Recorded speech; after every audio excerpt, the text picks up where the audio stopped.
Hello, welcome to video number 6 in the series Hebrew, Ivri, Ewe, Eve, the Black Man. My name is Sairam Ajanku. The picture in the background is that of an Ewe Kente cloth. This picture is found in the book African Majesty, the textile art of the Ashanti and Ewe. Today's topic is Ewe marriage rites compared to the biblical Hebrew marriage rites. The main components of the marriage process are the betrothal, the courtship, the knocking, and finally, Thanksgiving. Differences in Ewe marriage rites are as vast and wide as the many dozens of dialects that exist among the Ewe people in Africa. The structure, however, remains the same across dialects and traditional areas. What is marriage, anyway? According to the Oxford Dictionary, marriage is the legally or formally recognized union of two people as partners in a personal relationship, historically, and in some jurisdictions, specifically a union between a man and a woman. What is the biblical definition of marriage? Genesis 2 verse 18 tells us, "And the Lord God said, It is not good that the man should be alone. I will make him an help meet for him." Genesis 1:27 to 28b. So God created man in his own image. In the image of God he created him. Male and female he created them. And God blessed them. And God said to them, "Be fruitful and multiply, and fill the earth and subdue it." Genesis 2 verse 24. Therefore shall a man leave his father and his mother, and shall cleave unto his wife, and they shall be one flesh. So from the scriptures, we can deduce that marriage is an exclusive union between a man and a woman for the purpose of companionship, procreation, and industry, or working together to positively influence their environments. This is the biblical definition of marriage. The betrothal. The biblical betrothal starts with a discussion between the suitor's father and the girl's father. It was not uncommon for a girl to be betrothed in childhood. In Judges 14, we learn about Samson and his wife's betrothal and marriage. From verse 1 to 2, we read, "Samson went down to Timnah, and at Timnah he saw one of the daughters of the Philistines. Then he came up and told his father and mother, 'I saw one of the daughters of the Philistines at Timnah. Now get her for me as my wife.'" Genesis 36 verse 5. Now Judah took a wife for his firstborn, and her name was Tamar. In Genesis 24, Abraham sent his servant to his kin to find a wife for Isaac. These references tell us that the young men's fathers were the ones who initiated the conversation with the girls' fathers. Likewise, in the Ewe marriage process, the initial step, which is called yometiti, which means the pursuit, is the betrothal. So in Ewe, yometiti is the betrothal, and it means the pursuit. This is when the man and his family make their intent known to the girl's family. It was not uncommon for a girl to be spoken for in her childhood. However, the betrothal and marriage process is held back until she comes of age and is able to perform domestic duties independently. If a young man sees a young lady with whom he is pleased and wants to marry, he may ask his father or father figure to pursue her for him. The man's father may also be the one to identify a potential mate for his son and draw his son's attention to her. Likewise, mothers who like each other's families may initiate the conversation amongst themselves and then present the idea to their respective husbands. The young man's family then initiates the pursuit, the yometiti, by visiting the girl's father to make their intentions known. After this initial inquiry, the inquirers are sent away with the promise of an answer, which is soon to come after careful deliberation by the girl's family. The deliberation involves an investigation into the suitor's family, their social status, health and wellness, and moral character. If approved, then the suitor's father is notified and given the green light, so to speak, for the courtship to begin. The dowry is negotiated and the groom's family is given the list of required dowry items according to the bride's people's customs. Meanwhile, the suitor's family will also be watching the girl and her family attentively. This is what Isaac's servant, or Abraham's servant, was doing in Genesis 24 when he prayed for a sign that he will use to identify the right wife for Isaac. And then he waited and watched the girl's behavior to see what her character would be like. He would be looking for virtues like humility and kindness, all which Rebekah displayed with ease. Let's read it. Genesis 24, verse 12 to 20. And he said, O Lord God of my master Abraham, I pray thee, send me good speed this day, and show kindness unto my master Abraham. Behold, I stand here by the well of water, and the daughters of the men of the city come out to draw water.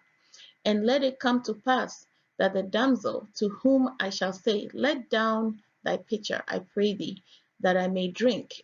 And she shall say, Drink, and I will give thy camels drink also. Let the same be she that thou hast appointed for thy servant Isaac, and thereby shall I know that thou hast showed kindness unto my master. And it came to pass, before he had done speaking, that, behold, Rebekah came out, who was born to Bethuel, son of Milcah, the wife of Nahor, Abraham's brother, with her pitcher upon her shoulder. And the damsel was very fair to look upon, a virgin, neither had any man known her. And she went down to the well, and filled her pitcher, and came up. And the servant ran to meet her, and said, Let me, I pray thee, drink a little water of thy pitcher. And she said, Drink, my lord. And she hasted and let down her pitcher upon her hand, and gave him drink. And when she had done giving him drink, she said, I will draw water for your camels also, until they have done drinking. And she hasted and emptied her pitcher into the trough, and ran again unto the well to draw water, and drew for all his camels. These are the virtues that the servant was looking for in a befitting bride for his master: humility and kindness. The courtship, the biblical courtship. We find in Genesis 29 that Jacob, or Jakob, served his in-law for Rachel. Verse 18 reads, And Jakob loved Rachel and said, I will serve thee 7 years for Rachel thy younger daughter. In Luke 1 verse 26 to 27, we read, In the 6th month, the angel Gabriel, or Gabriel, was sent from God to a city of Galilee named Nazareth, to a virgin betrothed to a man whose name was Joseph, of the house of David. And the virgin's name was Mary. End of the verse. So Mary was betrothed to Joseph. This is the time when they would have been studying each other. They were not intimate during that period. Now let's talk about the Ewe courtship. The man performs favors for his betrothed's family. He helps with the farm, regularly gives gifts to his in-laws and his betrothed as well. This period lasts until the groom's family is ready to perform the marriage rites and/or until the bride is mature enough for marriage. In her 1969 book, African Marriage and Social Change, Lucy Mair writes, Ewe betrothal in the old days lasted for several years. Might I add that this is actually what we call the courtship, because the betrothal is simply a discussion, an agreement. So the betrothal lasted several years, during which the young man and his age mates would work regularly, either in farming or in house building for the girl's father, and she and her age mates cooked for them as well. The girl too might be called on to work with the boy's mother. So she would be called on to do some chores in his mother's home. The betrothal period was regarded by the Ewe as a time during which the girl should gradually become accustomed to her future husband, though it did not involve any preliminary sexual contact. According to Spieth, the groom and/or his family, or actually the groom and/or his father, are expected to make gifts of money, clothes, etc. to the bride's father, mother, and the bride regularly. Gift giving and favors to the in-laws does not end after the marriage rites are complete. Just as Jakob or Jacob served for his bride, Joseph would have also performed favors and given gifts to his betrothed and in-laws during their courtship. Likewise, the young Mary would have also shown her good and humble character by helping Joseph's mother occasionally with chores. The knocking. The picture in the background is that of a calabash with palm wine in it. This is a traditional drink found in Africa. The ever knocking. It is called ho-ho-ho, ho-ho-ho, which means knocking. This is a low-key ceremony which is initiated by the presentation of drinks from the groom's fathers. The girl is asked whether or not she consents to becoming so-and-so's wife. Upon her consent, the marriage plans begin and both sides agree on a date. The groom and the bride will be thoroughly counseled about the other family's customs.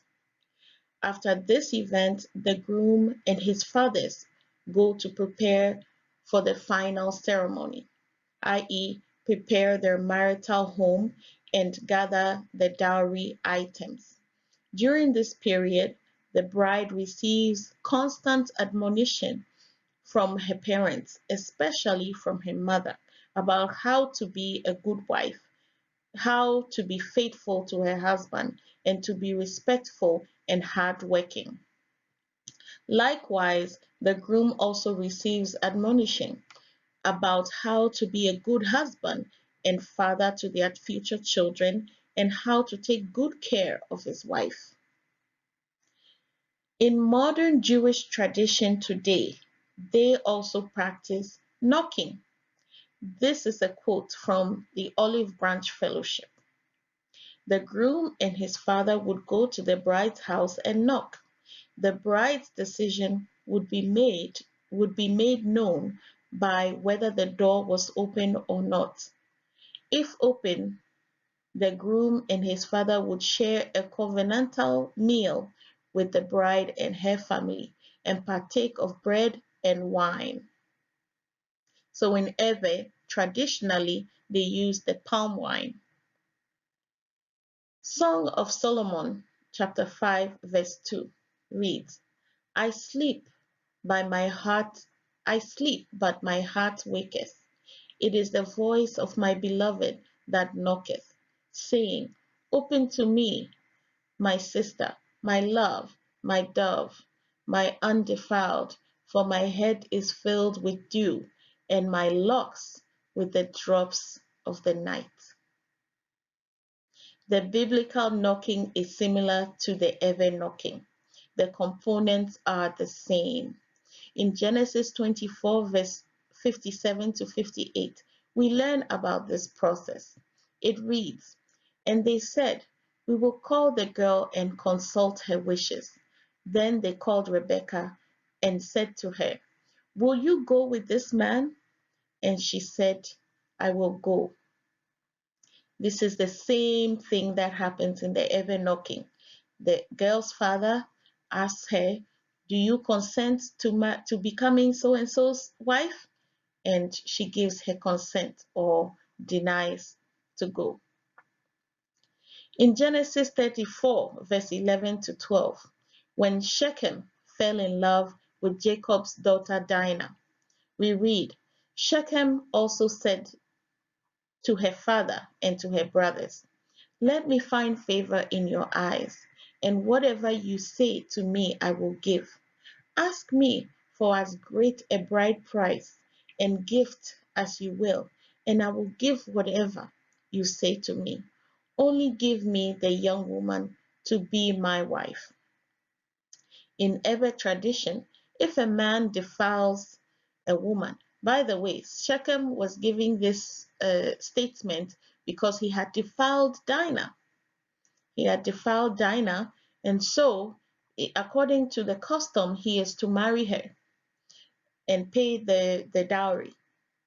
So he was pleading with the family to allow him to marry her. So in every tradition, if a man defiles a young lady, he is made to pay her dowry, and she is given to him to marry. This is biblical. We find this also in Deuteronomy 22, verse 28 to 29. It says, If a man meets a virgin who is not betrothed and seizes her and lies with her, and they are found, then the man who lay with her shall give to the father of the young woman 50 shekels of silver, and she shall be his wife, because he has violated her. He may not divorce her all his days. This is the custom. The marriage ceremony. The picture in the background is that of an ewe, blue and white, fringed kente cloth. This photo is from AdairAfricanTextiles.com. This type of cloth is the type that is traditionally used for celebratory occasions, such as a marriage ceremony. We have a few descriptions of marriage ceremonies in Bible times, which give us clues to the components of the event. We know that a dowry is presented to the bride and her family. We also know that the bride receives gifts from her own family. These gifts may include money, property, and assets, and they are for the bride. There is eating and drinking and merrymaking, much merrymaking, and the bride is then led away to her husband's home. We find this in the Genesis account of the marriage of Rebekah to Isaac. The dowry for Rebekah we find in Genesis 24, verse 10.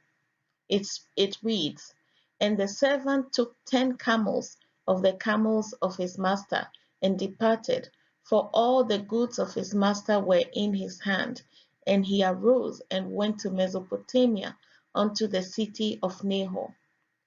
Genesis 24, verse 53 to 60 reads, And the servant brought forth jewels of silver and jewels of gold, and raiment, and gave them to Rebekah, and he gave also to her brother and her mother precious things. And they did eat and drink, and he and the men that were with him, and tarried all night. And they rose up in the morning, and he said, Send me away unto my master. And her brother and her mother said, Let the damsel abide with us a few days, at the least 10. After that she shall go. And he said unto them, Hinder me not, seeing the Lord hath prospered my way. Send me away, that I may go to my master. And they said, We will call the damsel and inquire at her mouth. And they called Rebekah, and said unto her, Wilt thou go with this man? And she said, I will go. And they sent away Rebekah their sister, and her nurse, and Abraham's servant, and his men. And they blessed Rebekah, and said unto her, Thou art our sister, be thou the mother of thousands of millions, and let thy seed possess the gates of those which hate them. This is very similar to the ever marriage ceremony, which is called akpedada, which means thanksgiving. This is a feast. The bride and her family are presented with the dowry. The reason for the dowry is not to buy the woman. The woman is considered a valuable contributing member of her family. There will be a void in her absence. The dowry is compensation for the working hand that the family is losing. The bride also receives gifts from her own family. These gifts are not made publicly like the dowry is, but they are for the bride and may include money, property, and assets. There is plenty of eating and drinking and dancing, of course, at the marriage ceremony. Traditionally, the bride and groom will be led away into a room which has been prepared for the marriage consummation that very day. A successfully married woman will inspect the room when the couple is done and retrieve the white cloth which was placed on the bed or mat when the room was being prepared, as this cloth would have been expected to be blood-stained if the girl was a virgin. The reason for this is found in Deuteronomy 22 from verse 13 to 19. It reads, If any man takes a wife and goes in to her, and then hates her, and accuses her of misconduct, and brings a bad name upon her, saying, I took this woman, and when I came near her, I did not find in her evidence of virginity. Then the father of the young woman and her mother shall take and bring out the evidence of her virginity to the elders of the city in the gate. And the father of the young woman shall say to the elders, I gave my daughter to this man to marry, and he hates her. And behold, he has accused her of misconduct, saying, I did not find in your daughter evidence of virginity. And yet this is the evidence of my daughter's virginity. And they shall spread the cloth before the elders of the city. Then the elders of the city shall take the man and whip him, and they shall fine him 100 shekels of silver, and give them to the father of the young woman, because he has brought a bad name upon a virgin of Israel, Yasara, and she shall be his wife. He may not divorce her all his days. This is done so that people will be deterred from easily divorcing their wives for trivial reasons.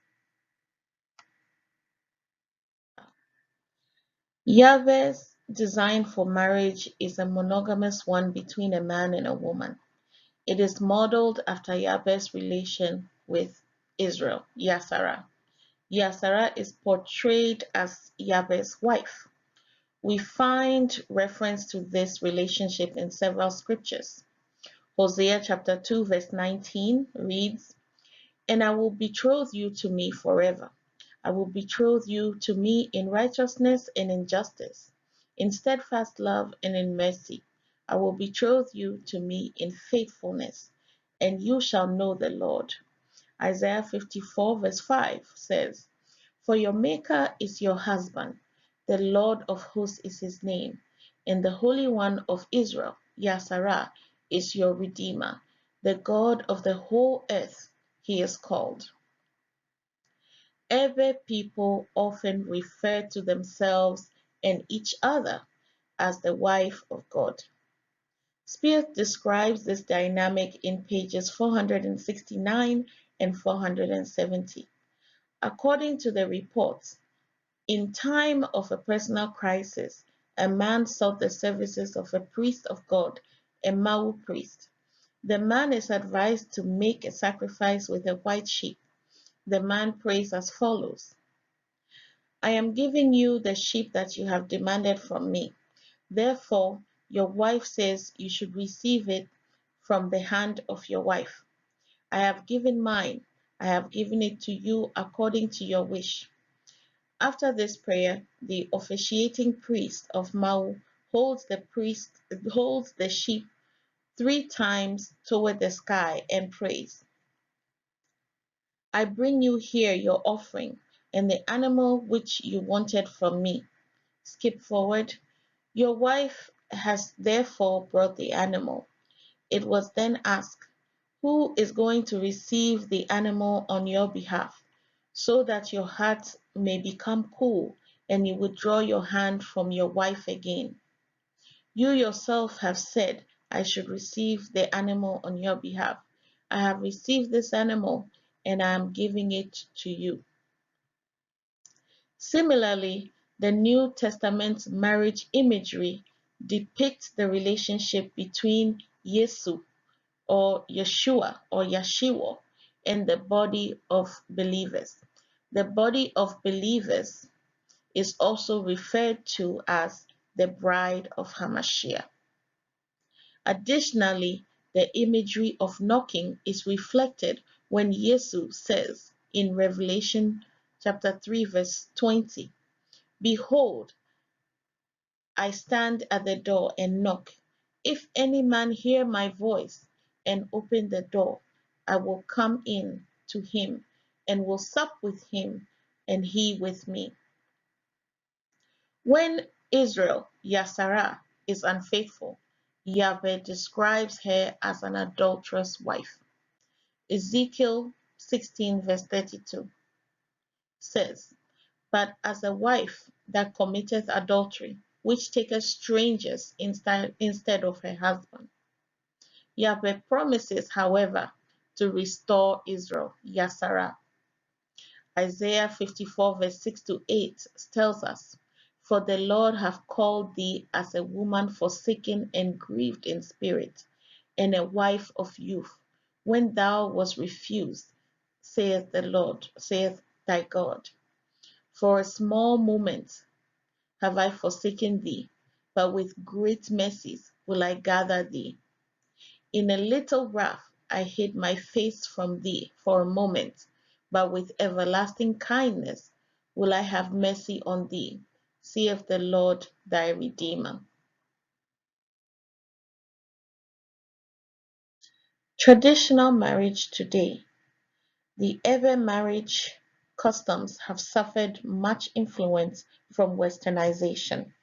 Today, the traditional marriage is often mangled with the idealized Western white wedding, which does not have a heavy family involvement as the traditional marriage does.